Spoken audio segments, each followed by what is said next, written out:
Dalam Quran ada ayat-ayat yang tunjuk pakai buatnya hanya tak buat, hanya anda buat. Dan dalam Quran kerana tinipat Nabi le Tuhan yang hanya anda pakai, yang jangan dapat. Oleh katanya mati-mati manu. Tapi dalam Quran, kul in kana aba'ukum kun maya urun si tu, wa abna'ukum dan anak tu. Dan kurang yang kana anak, anak kenang kepada. Wa ikhwanukum dan saudara tu. Wa azwajukum dan kurma tu. Anak kena berkata je. Wa ashiratukum dan saudara tu, wari kaum tu.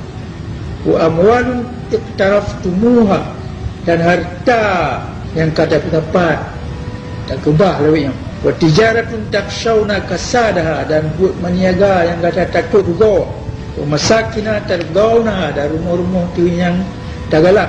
Ahabba ilaikum minallah wa rasulihi yang madu lebih tak galak. Nibak kepada Allah dan kepada Rasulullah, wa jihadin fi sabili dan tamu jihad bagi jalan Allah. Yang punya dah buatnya temutunya menjihad bagi jalan Allah.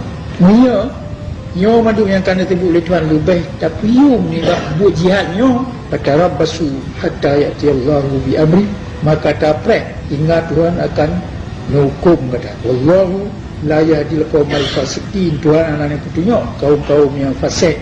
Nyo punya kalau yang kata ruh dalam kaum yang fasik, artinya ingkar, tak lawan Tuhan.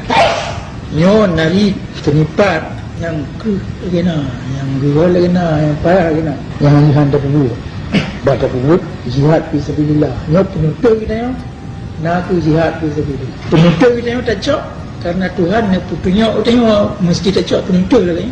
Lan Tuhan buat putun hak, putun negara Islam, putun kemerdekaan. Ujung pusaka roh tu nyo buat jihad fisabilillah.